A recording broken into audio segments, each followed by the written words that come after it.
इसी प्रकार से परम पावन जी के श्रीमुख से निरंतर भगवान बुद्ध की अमृत वचनों को सुनने के लिए हमारे चैनल को सब्सक्राइब करें और बेल आइकन को जरूर दबाएं। क्योंकि बौद्ध धर्म से थेरवाद, महायान, फिर महायान से तंत्रयान, वज्रयान, फिर वज्रयान से दो मत बने, संत मत और नाथ मत।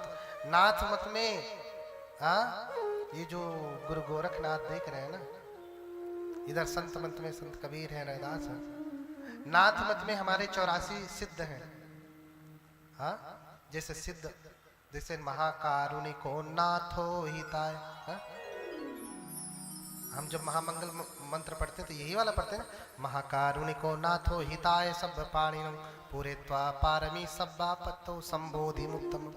यही है ना, नाथ भगवान बुद्ध का नाम है। नाथो नाम जिनो चसो। भगवान बुद्ध का नाम नाथो नाम जिनो चसो। वही तो है नाथ जिन। तो नाथ जो है, नाथ यानी अरहत के लिए शब्द उपयोग होता था, सिद्ध भी अरहत के लिए शब्द उपयोग होता था। तो सिद्ध 84 की गणना है, उससे भी अधिक हुए हैं, अब और हो गए होंगे। तो जो सिद्ध हैं 84 सिद्धों में से एक सिद्ध है गोरक्षपा। जैसे सिद्धों में बहुत सारे सिद्ध हुए, कमरीपा, चमरीपा, कमलीपा, डंडीपा। तो जो जो लिया रहता था उसी के नाम से उनका नाम पड़ जाता था। डंडी लिया है तो डंडीपा, डमरू लिया है तो डमरूपा, है ना, समझ रहे कि नहीं। गाय लिया है तो गोरक्षपा, गाय की रक्षा कर रहा है तो गोरक्षपा। पा भी अरहत का ही दूसरा नाम है, पर्यायवाची है। तो जो गोरखनाथ हैं 84 सिद्धों में एक सिद्ध है जिनका नाम है गोरक्षपा। अब आप ध्यान से समझिएगा, गुरु गोरखनाथ के गुरु कौन है? मत्स्येंद्र नाथ ना, मच्छेंद्र नाथ कहते हैं। मत्स्येंद्र मछली यानी मत्स्य यानी मछली। वही 84 सिद्धों में से एक सिद्ध है जिनका नाम है मीनप्पा।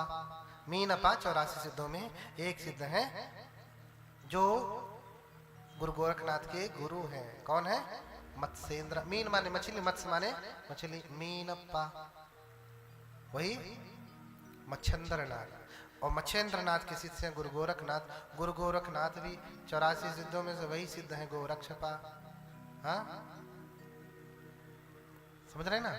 मच्छेंद्र नाथ के भी गुरु कौन है? आदिनाथ। मच्छेंद्र नाथ के गुरु कौन है? आदिनाथ। आदिनाथ हमारे 84 सिद्धों में कौन सिद्ध है? जालंधरपा। समझ रहे ना।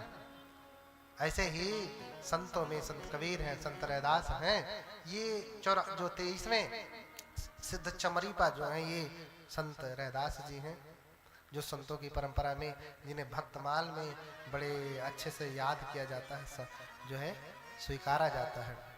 तो ये नाथों की और संतों की परंपरा बौद्ध धर्म के वज्रयान परंपरा से प्रभावित है। इसलिए इनकी जो क्या कहते हैं सदुक्कड़ी भाषा है ना,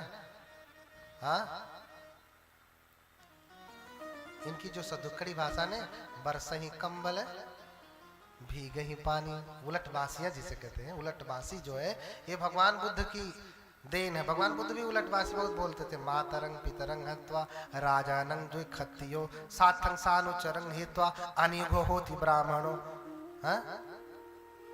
भगवान बुद्ध ये उलट बासी बोलते थे। अरे माता पिता को मार दो। बताओ माता पिता को मारने का मतलब क्या कह रहे हैं भगवान?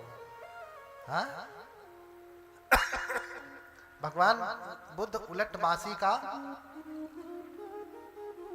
उपयोग करने वाले। मैं थोड़ा सा इधर चला गया एक बात समझाने के लिए, श्वासों की बात को समझाने के लिए। ज़्यादा अंदर नहीं जाऊंगा, कल समय मिलेगा तो व्याख्या करूंगा, नहीं तो मैं अपने अभी बुद्ध का सामान्य ज्ञान पहुंचना चाहिए, फिर हायर नॉलेज के ऊपर बाद में चर्चा करूंगा। अभी तो अभिधर्म पढ़ा है, फिर उत्पत्ति पढ़ी है कैसे।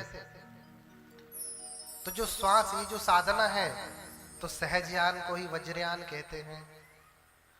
और संत रैदास और कबीर ने सहज समाधि ही स्वीकार किया है, इसलिए वो कहते हैं कि साधो सहज समाधि भली।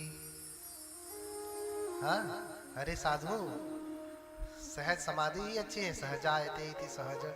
और जो अपने आप लगती है, नेचुरल समाधि होती है, वो क्या है? आनापान सती है, जो अपने आप अंदर आ रही है और जा रही है। इसे न रोकना है न टोकना है। सांस को अंदर लेकर के रोको, कुंभक रेचक, ऐसा कुछ नहीं करना है साधना में। ये असली ज्ञान तक नहीं लेकर के जाएगा।